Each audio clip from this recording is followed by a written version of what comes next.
Wade Watts is a lovable nerd who lives in a dystopian future where the whole world is obsessed with a VR game called Oasis. But Oasis isn't just a game. Not only is it the main source of currency in the world, but it has an incredible secret. When the founder of the game dies, he reveals a treasure hunt for an Easter egg hidden within the game that allows for total control of the Oasis for anyone who finds it.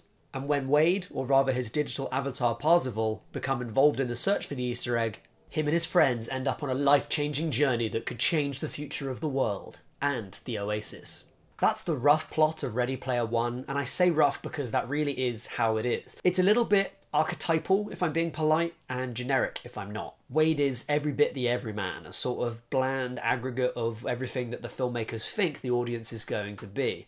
And as a result, he's not that interesting to watch sometimes. I call that the Luke Skywalker problem. And I should say that the rest of the gang, his friends, are significantly more interesting, particularly H, who is a fascinating character who I wouldn't want to spoil too much in the film. The movie's also got a somewhat obvious villain, a corrupt corporate executive who's hell-bent on taking control of the Oasis and making it into some sort of advertising-led hellscape. But then the plots of blockbuster films are often not great and, to be honest, somewhat inconsequential. What I'm really looking for in a blockbuster is tone.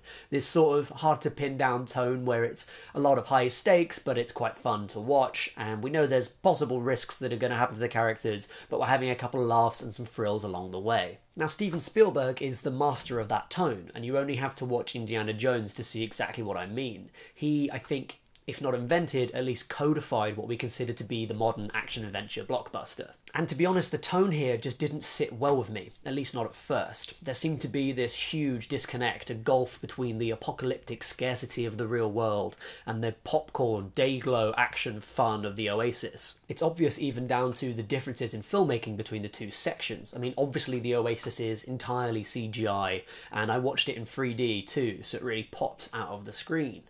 But not only that, the Oasis is shown through these massive, sweeping camera moves that often move far faster than a real camera ever could.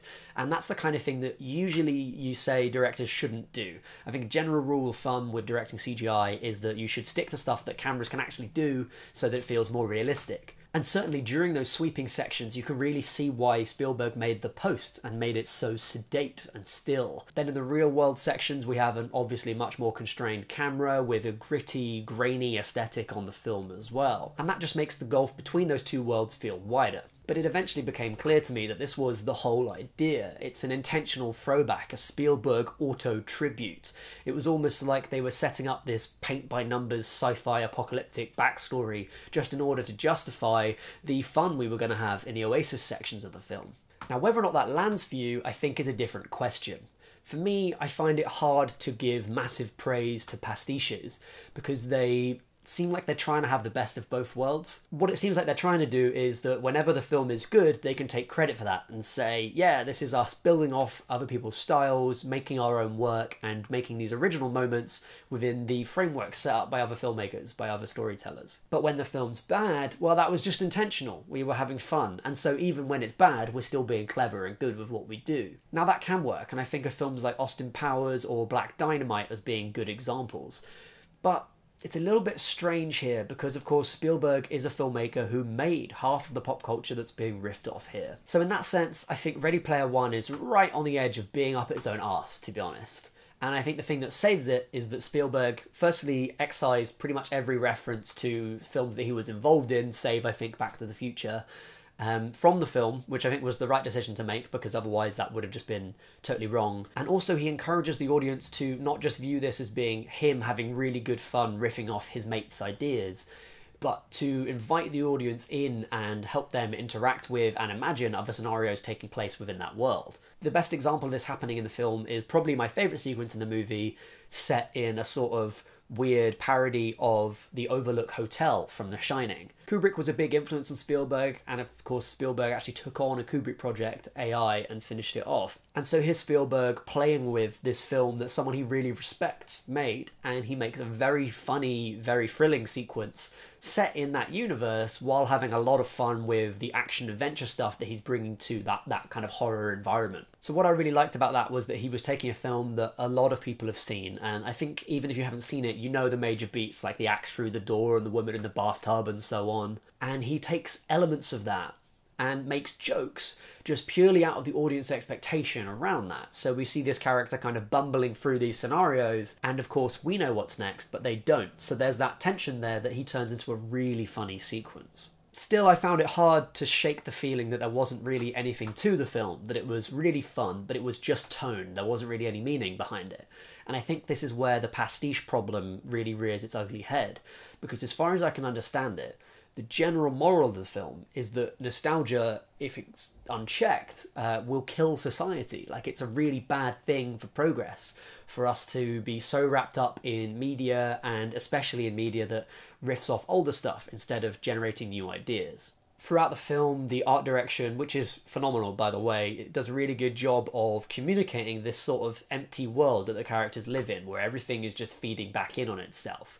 And my favourite example of that is that all the Doritos packages and all of the Pizza Hut boxes in the film use the 80s versions of their logos. Like, the idea being that even branding, to an extent, has taken a step back to trade off nostalgia. And the film really rams this point home. There's a number of scenes where we get to look into the video journals, these 3D representations of the relationship, I guess, between Ogden Morrow, who's Simon Pegg, and James Halliday, who is Mark Rylance. They're the co-founders of Oasis, the game that everyone's playing. And in one of these scenes, Pegg says to Rylance, "Things move forward whether you like it or not." To which Rylance says, "Sometimes I wish they could go backwards." That's a really interesting message for Spielberg to put across, because I think we associate him predominantly with this incredible work that he did from the mid-70s to kind of the mid-90s of action cinema in the Western canon. So that's stuff like Jurassic Park, Indiana Jones, Close Encounters, and also, of course, Jaws. But I've got a lot of respect for Spielberg for actually pushing technical boundaries a lot. I think he's been a filmmaker who's always tried to stay ahead of the curve and look at different technologies, whether that's these weird film school CD-ROM games that he built that barely work and are kind of cool, but... Welcome. I've chosen you to direct our next project, so welcome to the studio. Fairy tales do come true. It can happen to you with Steven Spielberg's Director's Chair from DreamWorks Interactive and Knowledge Adventure. You know, Spielberg, as much as we think about him, I think, as being a filmmaker of a specific period, has always tried to embrace change. And I think it's a really interesting message from him saying, look, we need to look more carefully at how we treat nostalgia, how it can be exploited by corporate entities, and how we can work at having fun with that, but also changing it. I should add, by the way, I know this is adapted from a novel. I haven't read it, so I can't say how much of it comes from that. My understanding is the novel is basically about the same stuff, so all props to Ernest Cline for writing about something similar as well. But then again, he is the guy who took his royalties from that book and then immediately bought a replica DeLorean, which I don't fully understand, but hey, you've got your own impulses, you know, bud, just follow them yourself, all right? Now, that's a nice moral and everything, and it's cool that it's coming from Spielberg, but at the end of the day, your mileage may vary on exactly how sincere that is and how well that'll be taken by the audience. For one thing, the film is trading off that nostalgia massively. It has the Iron Giant in it. It has all these famous characters that you can go and look at. It's full of Easter eggs, which you can see in my Easter egg video that I'll link here when it's up. So sure, you're saying nostalgia will destroy our culture if we let it go unchecked, but you're also making a sweet buck off it.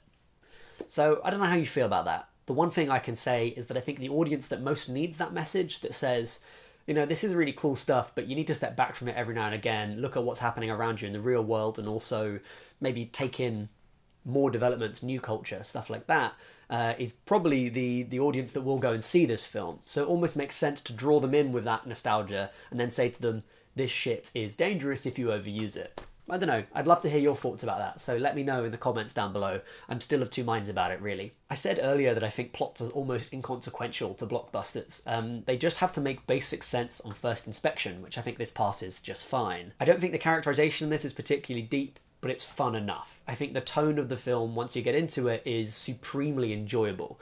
I think the set pieces of the movie, particularly the race sequence and also the Overlook sequence, are fantastic. And that's when you can really see Spielberg's power as a director. He really understands how to build those action set pieces. I mean, he invented them, so it makes sense. Not only that, but I think the film is beautiful. I think the 3D motion capture sections are phenomenally well done, by and large. They are deliberately cartoonish, but they are often photorealistic in how they look at texture and stuff. I do like the cinematography, but I think you have to give massive praise to the production design of the film, which is absolutely phenomenal.